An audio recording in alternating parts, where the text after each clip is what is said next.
The seasonal structure in Destiny 2 likes to highlight specific subclasses, weapons, and playstyles. Although using the same setup for a few months without stopping will get tedious, there's a lot of fun to be had mastering a specific playstyle and tweaking a build to be exactly the way you like it.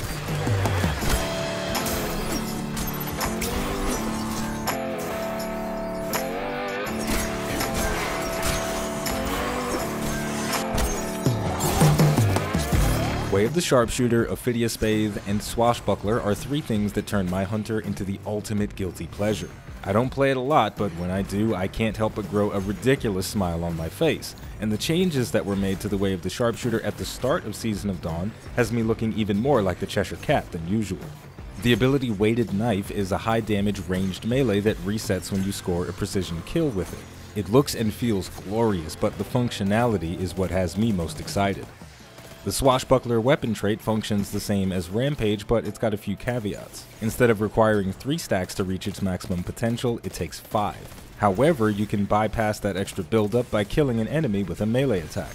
With a ranged melee that packs a solid enough punch to destroy most red bar enemies in a single shot, I can get my Swashbuckler weapons pumping at maximum efficiency at a moment's notice.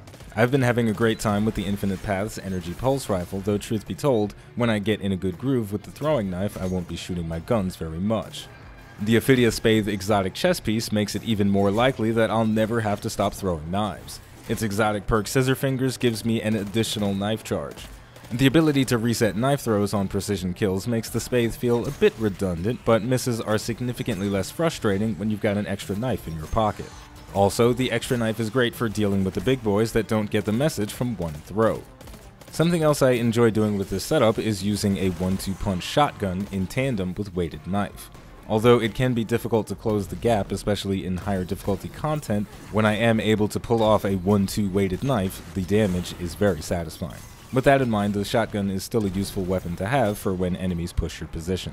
The last bit of icing on the cake for our setup are charged with light mods. There aren't any that provide major benefits to our intended playstyle, but the high energy fire or protective light mods are both fine choices that will bump up our neutral game. High energy fire increases our weapon damage while charged and consumes a stack when we get a kill, and protective light consumes all your current stacks and reduces your damage taken for a duration based on how many stacks were consumed. For today's video, we'll be using high energy fire. Now let's get into the field and talk more about how this setup works.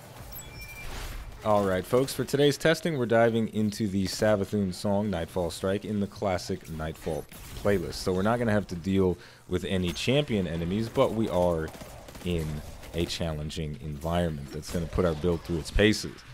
The main thing that I always have to tell myself when I am using the Way of the Sharpshooter is don't forget to throw your knife. It might seem like a trivial thing to have to think about, but it is important because sometimes with a ranged melee ability that resets itself on precision hits, you can get into the habit of feeling as though your knife is a bit more precious than it is, but in reality it is a tool in your toolbox and it is meant to be used.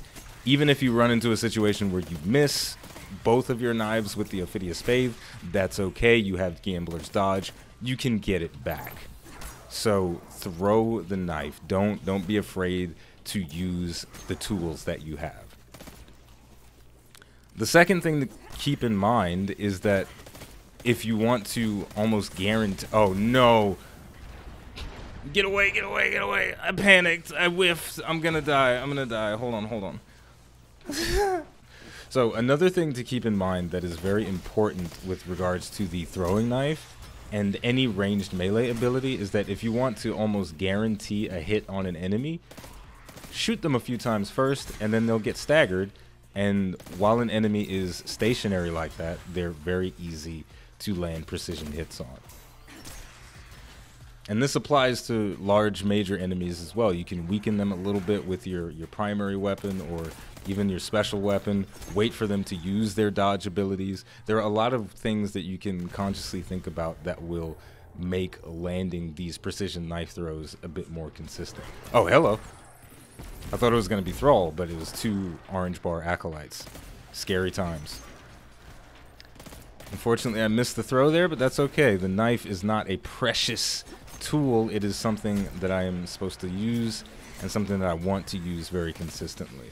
Alright, so we've got some wizards in the hallway. They're going to be a little bit annoying for me to get the double tap on, but we can try. Unfortunately, I missed the second throw, so now I think that wizard's going to get its shield back, and it's probably going to kill me. Is there something behind me?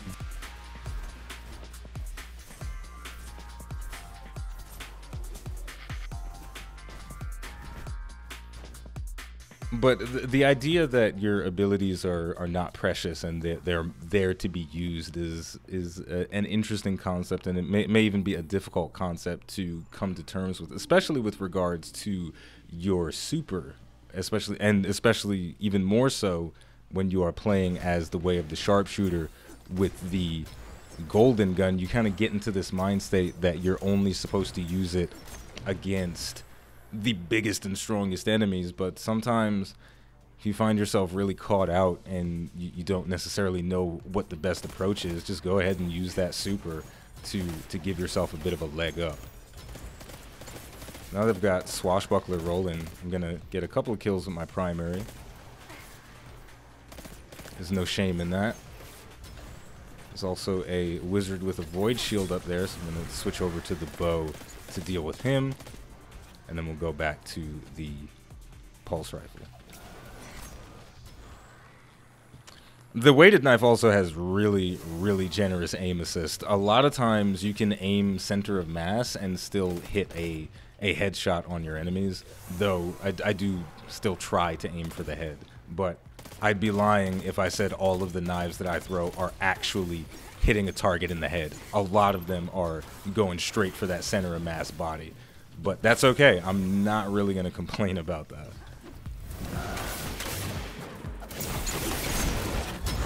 So we've got Swashbuckler procced here. I can use that to shred down that Knight's Shield a little bit faster. Unfortunately, I messed up a little bit, and I'm on fire. That's not good. We've got that Swashbuckler again. That'll help me get rid of his shield a bit faster. As soon as it breaks, we throw the knife to finish him off. And then we're back in action. One last thing that I want to say before we close out is that the weighted knife and the Way of the Sharpshooter, although it does have a very, very consistent flow of abilities, it feels more like a traditional way to engage with Destiny, because the abilities that I'm using aren't these extravagant big arc explosions or solar grenades that are constantly blowing up half the universe. It's just a throwing knife, so it does feel more like a aim-focused, a gun-focused playstyle, especially when you match the weighted knife with a swashbuckler weapon. So overall, this is a really fun system that you can engage with, and if you're not interested so much in the space magic and you just want to focus on hitting as many headshots as possible, but you still want to use your abilities, then the Way of the Sharpshooter is without a doubt the best way for you to do that. So remember, your knives are not precious. Throw them as often as possible, and when you get good, you're going to start hitting a lot of those headshots. It's going to be very satisfying. And there we go. That's going to do it for the video for today, but don't worry, there's plenty more coming in the future. So if you enjoyed this video and you'd like to support the channel more than you already do just by watching, liking, subscribing, and commenting, you can head over to patreon.com/iBluairJgR to become a patron.